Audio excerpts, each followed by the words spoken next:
Recalibration. It means to adjust the settings, to tune something up to make sure that it's in proper alignment. Failure to do so will affect the performance of said thing. This is important. I need for you to understand that word because Jesus himself, he's giving a recalibration sermon in Matthew, the 6th chapter. I emphasize that it's Jesus speaking because he made us. He uniquely made us in such a way that the body sends messages when it needs recalibration. And I want to specifically talk about your mind, your emotions, your thought life. There are some things that's in our emotional state because emotion sends a signal to the brain that tells you to do something. Your thought life, where all these thoughts are happening, that it's important that we process it the right way and keep it in tune. Remember, failure to do so will affect the performance. See, there are some things that happens, and as soon as your mind begins to worry, remember Philippians 4:6 says that is the first sign that you should pray. Why? To get back into calibration. So I want to dive in. I want to explore these questions that Jesus is asking in Matthew, the 6th chapter, starting in verse 26. I want to get some insight into them because these questions are meant for us to self-reflect. They are meant as our prayer points. Literally, you want to know how to pray when you're having anxiety? Here are some prayer points that Jesus point out via questions. Before I dive into verse 26, I want you to know this. When Adam absconded, meaning when he departed from the government of God, when he became an independent because he rebelled against God's law, when that happened, all of creation was affected. See, because Adam was the chief commissioner, he was made to have dominion. Everything got affected. I had to tell you that because when I give you insight into verse 26, you have to understand why Jesus is giving this analogy. Here's the analogy. He says, behold, do not the fowls of the air, he says, they sow not, they reap not. Then they don't even gather their food in barns, but yet they're always fed.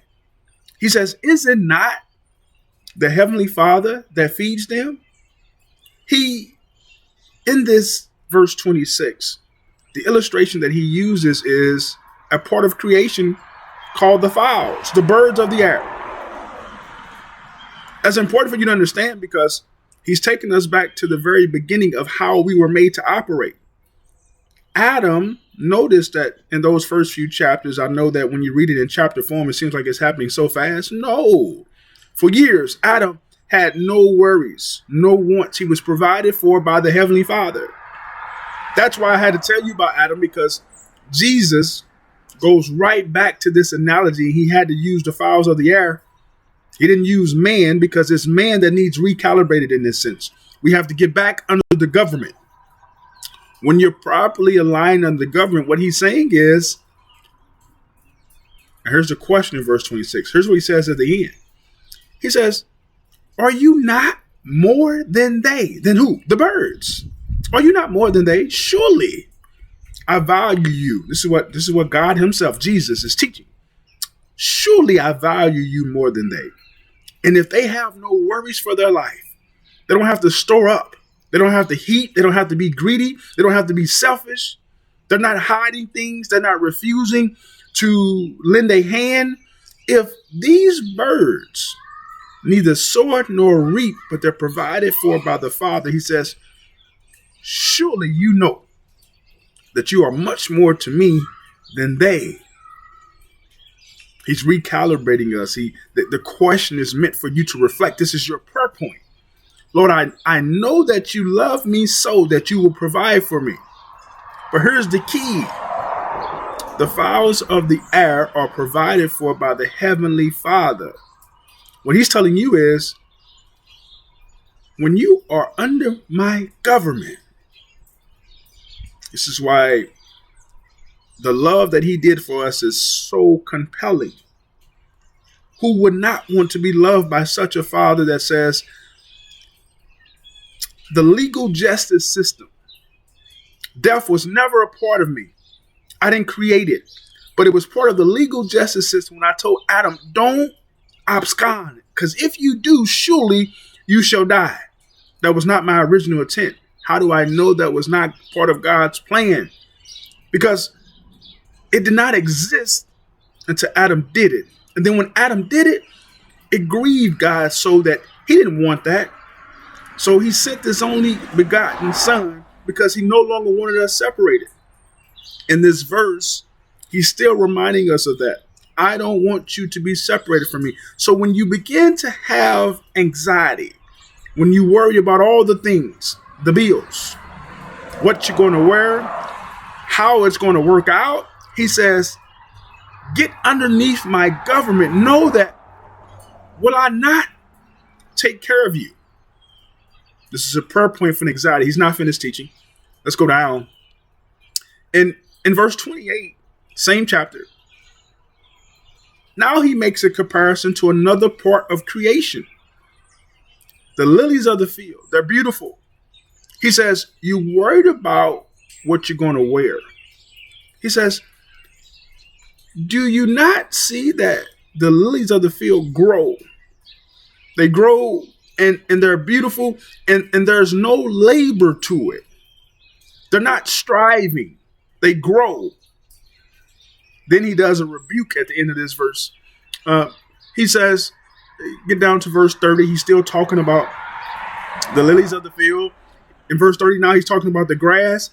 And then he says, will he, this is our God, this is King, will he not clothe you? He's trying to show you our value.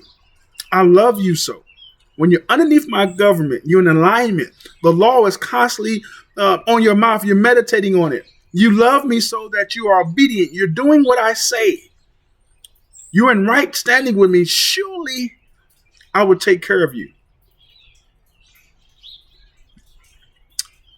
In verse 30, when you begin to worry, he reprimands, he rebukes, he says, you of little faith, do you not know how much I value you? These are our prayer points. I want you to highlight those questions that he asks. Highlight the question that he asks in verse 30. Highlight the question that he asks in verse 26. Remember the lily of the field. Remember the grass. Remember the fowls of the air. He's doing a comparison. Let this be your declaration. See, a prayer is not always a supplication. Sometimes it's a declaration. Sometimes it's just repeating back what he said. Let these be your prayer points, he's saying. Recalibrate your system when it gets out of alignment. Remind yourself that I am a king. All things belong to me. I lack nothing. Therefore, because you are mine, surely you shall have also. But I remind you again that the key to this calibration system is being underneath his government. Yes, he loves you. Yes, he values you. But don't declare independence. You don't want that, because then you will worry. Then you will be depressed. Rather, surrender that doing it your way, doing it our way, doing it my way is always insufficient. It came with a curse. But here is the great news. Jesus says that when I died for you, so did that curse. You are no longer under a curse. Now, the Bible tells me that the blessing of God comes with no sorrow with it. Originally, man was under a curse. He had to work the ground and it came with sorrow. But now, because of Jesus, because God never intended for death to be our portion, never wanted us to be separated from him. Because of Jesus, the curse is gone. So then what is my responsibility now as I do these prayer points about my anxiety? My responsibility now is to be in right alignment with the government, to no longer abscond, to no longer declare independence, to no longer do it my way. Because I love you, I keep your commandments.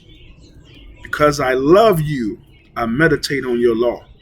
Because I love you, I'm constantly want to be in tune with what you're saying. I never want to do anything that would jeopardize our relationship.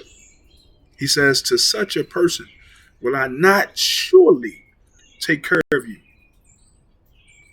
Life is going to life, meaning that situations arise. You're constantly growing. You're constantly being tested. You're constantly being stretched. In the midst of it all, God says, don't ever forget. This is his recalibration sermon.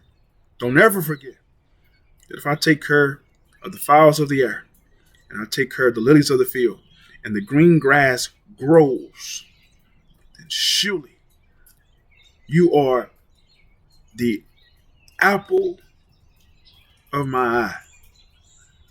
Surely I will take care of you.